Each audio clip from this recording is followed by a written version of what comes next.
Hello and welcome back to Substream News. I'm your presenter, Joseph, and in today's episode we may get dangerously close to politics, and this channel is apolitical. I explain this in so many videos. We don't really want to cover politics just because it's divisive, and we want to be more inclusive, and we want to talk about technology, innovation, culture, society, futurism, things like that. However, sometimes it's almost unavoidable as some stories stray just a little bit into politics. So this is just a little bit of forewarning that there may be some videos or some stories in this video that you perhaps don't like or don't agree with. But I'm going to try and find the interesting angle that's not political. Bear with me, I think you're going to enjoy this one. Let's go. Recently, the president-elect Donald Trump has teased the idea that he's going to buy Greenland, or he's at least going to try and buy Greenland. There's even rumours that he made an offer that was way under valuation. Now, there's no figure being reported, but let's say it's going to be in the billions if that does come off.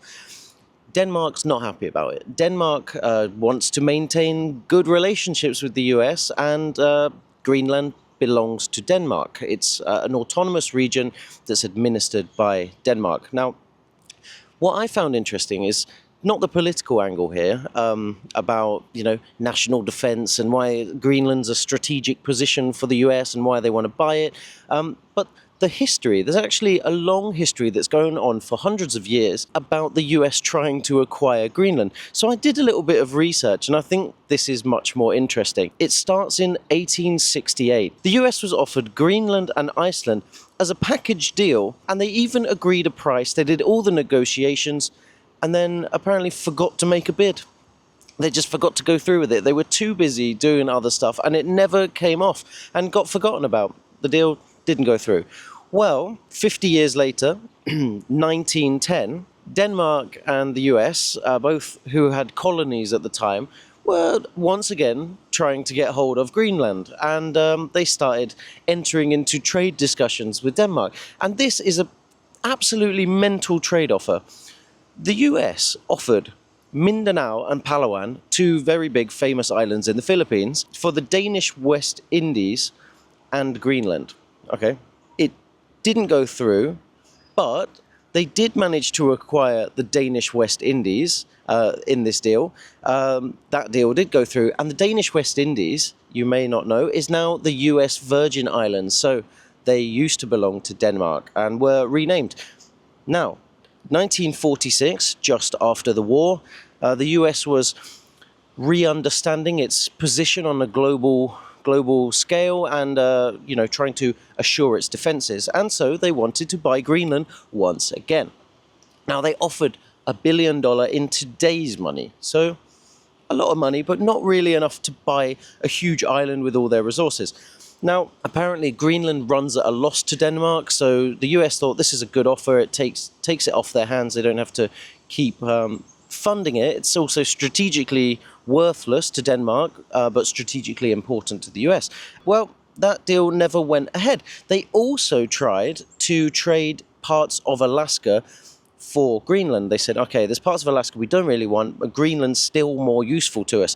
It's very good they didn't. Americans, you've probably heard of the Prudhoe Bay oil field. It's the biggest oil field ever in the US to be discovered. And that is in the part of Alaska that they were trying to trade for Greenland. That is a petroleum field, the biggest in history. So it's very lucky they didn't. It would have really hurt them and would have really benefited Denmark. Now, 2019, this went under the radar, but Trump actually tried to buy Greenland again. So there's more precedent here, which I find fascinating. Denmark thought he was joking, right? In 2019, Trump tried. Denmark thought he was joking. In the end, it was Greenland who were against it the most. They said, no. This is our land, our people. We're not for sale. We want to be friends with Denmark and the US. We want independence, right? That is Greenland's objective. It's independence from Denmark, not to become a 51st state or have a kind of Puerto Rico style system. Now, you may remember, if you're a regular viewer, I covered a story not long ago about Nuuk. It's their main airport and capital. So they got an international airport, which finally means you don't have to go via Denmark to get to Greenland. There are some other international flights.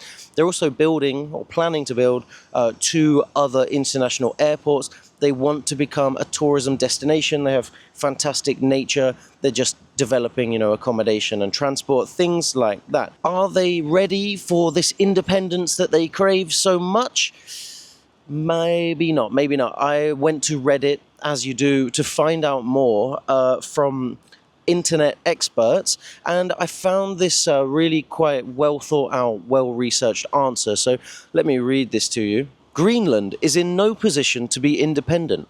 The Danish government provides Greenland about 25% of its GDP and about 50% of the budget of the Greenlandic government. If Greenland becomes independent from Denmark, it will lose the money it gets from being a Danish territory. Greenland would need to find a new country to provide its funding, and any deal that Greenland will be offered will be worse than the one it has with Denmark, which is a pretty good deal. The Greenlandic people are eternally thankful for the funding they receive from Denmark, which they are using to strengthen their economy so they can one day be independent. I think Greenland should become independent one day, but until the economy is strengthened, Greenland should remain part of Denmark. That is a pretty interesting quote. Now, finally, before I move on, I know we're getting quite long here, but I think this is quite important to have a good base of knowledge around Greenland because it's going to be in the news more. It's a big story for this year. Well, maps are not reliable, right? When you look at a global map, remember it's not to scale, right? Actually, Africa should be way bigger. Like other continents should be smaller. It's off scale. Now, Greenland on a map looks absolutely enormous, but it's actually 14 times smaller in reality. It's just not as big as it seems. It's still the biggest island in the world that's not a continent, right? This thing that the maps are all wrong is called the Mercator projection, and it's given us this warped idea that Greenland is this continent-sized piece of land. It's not true. It's a very big island, but it's not that big, right? So yeah, it's about the size of Algeria. When you think back to Greenland, don't think of it as Australia size, think of it as Greenland size. Anyway, I've gone on for like 7 minutes about this, but I do think it's really interesting. If you want to know more about Greenland, you can look at my news sources, which are down in the video description. Remember, while you're down there, to subscribe. Let's move on to the next story. I think I've bored you to death about Greenland, but I hope you like it. Let me know in the comments your thoughts and feelings and any facts you've got about Greenland. I'd absolutely love to hear that. Let's move on. Now, society may have a lot of problems, but please do not turn to violence. That is not the answer. Feeling like a rebel without a cause or an outcast might be cool when you're a teenager, but as an adult, it leads down dark paths like extremism and, hurting people. And what's the point? Does it benefit you? Does it benefit society? No, please don't do it, okay? Now, an article that I found and a big news story that last week said that a man in Virginia, USA was arrested with the largest haul of homemade explosives in the history of the CIA. They also found some other bizarre things on his property, but what they also found was a jar of highly explosive, highly volatile chemicals that basically can explode even if you drop it, right? So luckily none of them went off. But all of this was also in reach of his children, and so, that is an even bigger problem. It's very topical in the US, is parents are being charged for, if their children do a crime using their weapons, right, the parents are being charged now. That's a new law they introduced. So I think that's a side story. But the big point here is people are making their own weapons and explosives at home, preparing for attacks, and that's just so extreme. It's very, very dark, but this story is way deeper and darker and involves extremist groups and far-right organizations, and it's very interesting. If you want to read more, again, the link is in the description. Now, I want to keep it apolitical, but yeah, do go do your own research. Let's move on to the next story. In the last story, the guy made loads of explosives, but they didn't go off. But another explosion that did go off has been making the news, and you've probably seen it. A Tesla Cybertruck blew up outside of the Trump Hotel in Las Vegas, right in front of the lobby. Now they know more about it, right? And this guy, he's a Green Beret. It's called Matthew Livelsberger. He rented the Cybertruck from an app, drove to the Trump Hotel, shot himself in the head, and had rigged the car to detonate. It was packed with fireworks, mortars, and fuel canisters. It's being treated as an act of terror. There was even a manifesto in the car, allegedly, and people are very suspicious. You know, was this a political message for Trump and Elon? That's the story being reported by the news. The side story, or the angle that I actually found more interesting, is that the explosion completely backfired because he chose the wrong vehicle to do it in if he was aiming to send a message or make an attack. Cybertrucks are actually, even if they're not very aesthetically pleasing, in my opinion, they're really well built for security. The truck actually contained the explosion and sent the force upwards, rather than usually an explosion would go outwards, right, in all directions. But due to the nature of the shell and the reinforcement of its design and its frame, it sent the explosion upwards, which is why the glass doors right next to the car of the lobby to the hotel did not even explode. And if he was trying to send a message to Elon Musk, who owns Tesla, he did a bad job, because all it did was show how robust these cars are and act as a wonderful advert for Cybertruck. Now that, in turn, has turned into a conspiracy theory that some people think Elon planned the bomb, and I don't want to get into political conspiracy theories, but I did think that's pretty funny. Now, there's a third little mini story from here before I move on, is that the guy who rented the truck from the app, it's the same app that was used by another guy last week to rent a truck which he drove into a crowd of people. And that's horrendous. I mentioned it before, and it's absolutely horrendous. What safeguards can they put in place, if at all, to protect people from attacks that use rented vehicles? You know, this is a topic for an expert that I don't know about, but it just does seem pretty bad that it's the same app, two major stories in a short time frame. Anyway, let's move on. If you have thoughts on that, let me know in the comments. I may have missed something in that story. If you know more than I do, I'd love to hear your extra insight. Substreamers, you know so much. Don't keep it all to yourself. Share it with the Substream community in the comments below. Okay. Got a nice bit of shade now. Guys. A new button is appearing on YouTube, and it's actually a pretty big deal, and I'm actually quite excited about it. I think you will too. It's a bit like a shuffle button. It's a bit like I'm feeling lucky on Google. It's a bit of a randomizer, but not fully random. Let me explain. The new button will say play something, and it's going to float around your screen, acting like I'm feeling lucky on Google. But if play something sounds familiar to you, it's because Spotify actually had this a few years ago, and they rebranded it as Surprise Me, and then they abandoned it completely. But essentially, YouTube's algorithm will pick a video for you. You don't know what to play. The dilemma of choice, or the paradox of choice, which I'm quite interested in, is when you have so many choices, like with YouTube or Netflix, you have so many choices, you're paralyzed by it, and you become indecisive, don't know what to watch, and end up leaving the page. And obviously YouTube have spotted that this is happening. People are coming to the homepage, don't know what to watch, and then just leave and go do something else because they're paralyzed by choice. They have put this floating, I think it's even going to move around, a bit like the DVD logo on the standby screen. It's going to bounce around, and you just click it, it's going to pick a video for you from your personal algorithm that it knows you're going to want, so it's going to be a recommended video. Despite having this channel, Substream News, I'm not actually a big YouTube consumer, so I actually would pin it down to this paradox of choice. I get to YouTube, I think, nothing here's quite doing it for me, or maybe there's too many. I'd rather do something else with my time. So it actually takes me more effort and stresses me out to pick a video to watch, that I end up not wanting to watch a video. Other people may feel similar. Yeah, and if so, there's a new feature for you. If it hasn't come yet, it's coming soon. It's being tested out.